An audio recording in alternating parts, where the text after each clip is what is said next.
or like it's the beginning of the end. It's definitely a lot to unpack. Yeah, and it can be kind of overwhelming, you know? Like, Yeah. where do you even begin to make sense of it all? Exactly. So that's what we're diving into today. We're cutting through the hype, cutting through all the noise, and looking at the very real dangers of AI, both now and what might be down the road. Right. It's about having that clear-eyed view.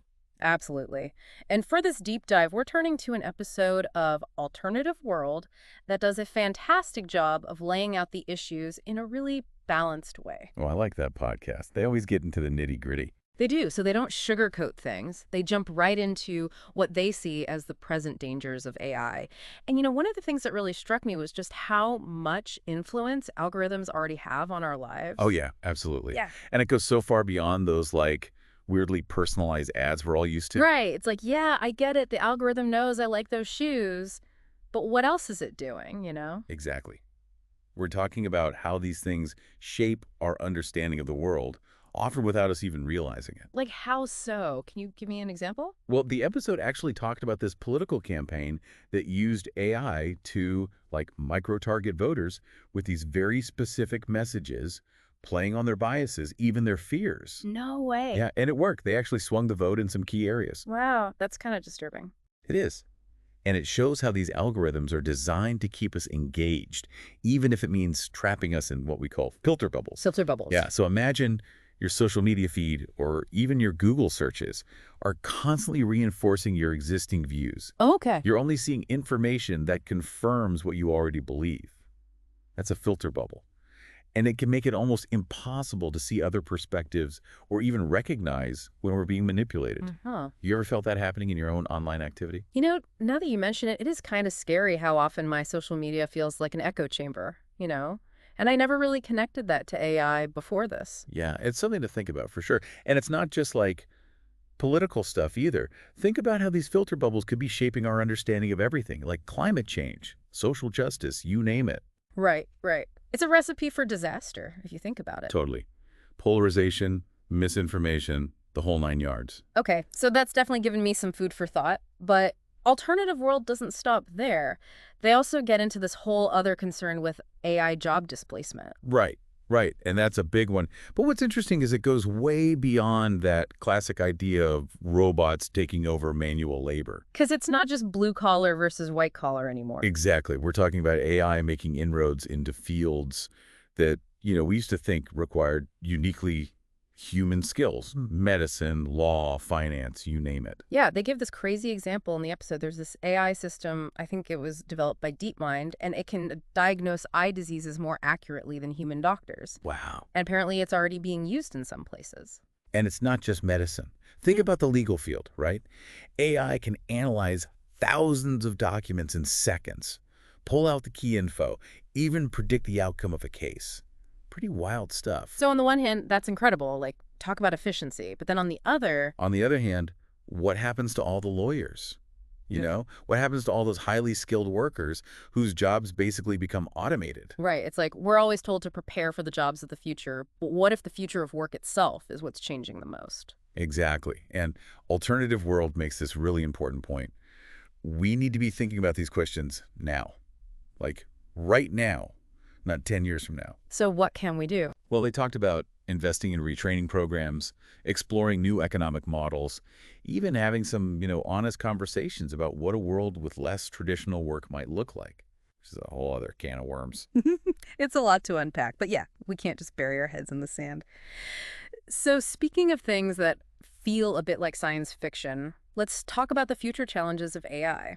This is where it starts to get a little, I don't know, Terminator-esque, like superintelligence, the singularity. Is that all hype, or is there something real there? It's easy to get caught up in that kind of stuff, but the episode actually does a good job of addressing those big what-if questions.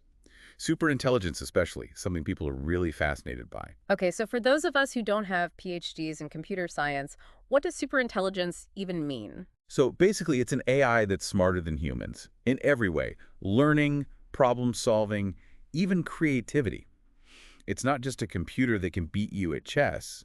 It's something that could design even more intelligent versions of itself, which could then design even more intelligent versions, and so on. And that's the intelligence explosion thing I've heard about. Exactly. It's a Huh. pretty mind-blowing concept, and to be honest, it's still very much in the realm of speculation. So should we even be worried about it? Well, that's the thing. The episode quotes Stephen Hawking. He said, "The development of full artificial intelligence could spell the end of the human race."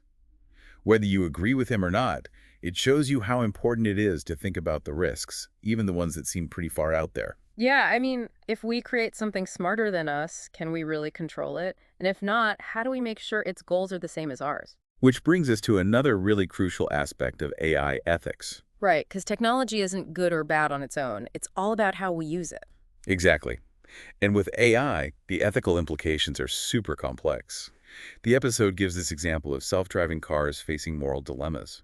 Oh, like who to save in an accident. Yeah, exactly. Imagine a car has to decide in a split second, swerve to avoid a pedestrian but potentially injure the passenger, or stay on course and risk hitting the pedestrian. How does the AI make that call? Whose life is more important? These are the questions we need to answer, like yesterday. Yeah, and it really makes you think. It's not just some abstract, futuristic thing, is it? It's already happening. Yeah, Yeah, I mean, it feels like AI is moving so fast. It's going from, like, sci-fi movies to the real world right before our eyes. it really is. Yeah. But I think what's important to remember, like, we're not just along for the ride here. One of the things I really liked about that alternative world episode, they don't just point out the problems. They actually talk about solutions. Okay, so what can we do? Like, how do we make sure AI is used for good? Well, they focused on three main things: regulation, global collaboration, and actually like creating ethical frameworks for AI development. Okay, so regulation, that's like setting some ground rules, So right? Making sure nobody goes too far. exactly. And it's not about like stopping innovation or anything. It's more like, think about building codes, Yeah. right? We don't just let people build skyscrapers however they want. There are rules to make sure they're safe, that they won't collapse. Right, makes sense. So it's the same idea with AI, especially as it becomes more powerful, Okay, and what about the global collaboration part? Why is that important? because AI doesn't respect borders. Yeah. Right. What happens in one country can impact the whole world. Like the episode talked about how facial recognition technology developed in one place ended up being used for mass surveillance somewhere else. Kind of scary, actually. Yeah, it is. So we need international cooperation, Mm. shared ethical principles. Can't just be each country for itself. Okay, so that makes sense. And then the last piece, the ethical frameworks. We've talked about AI ethics, but how do you actually make that happen? That's the million-dollar question, right? Yeah.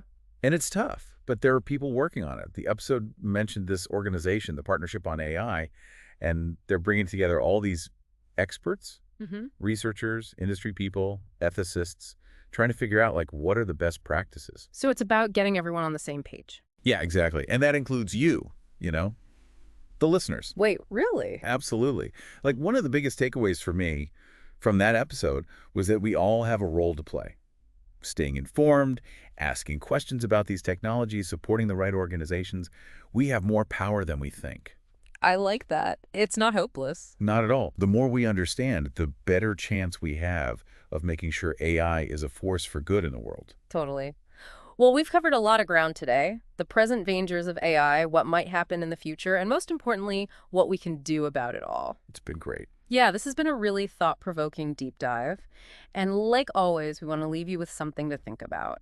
If we're really writing the future of AI right now, what role do you want to play? What kind of future can we create together? Keep those questions in mind, and we'll see you next time.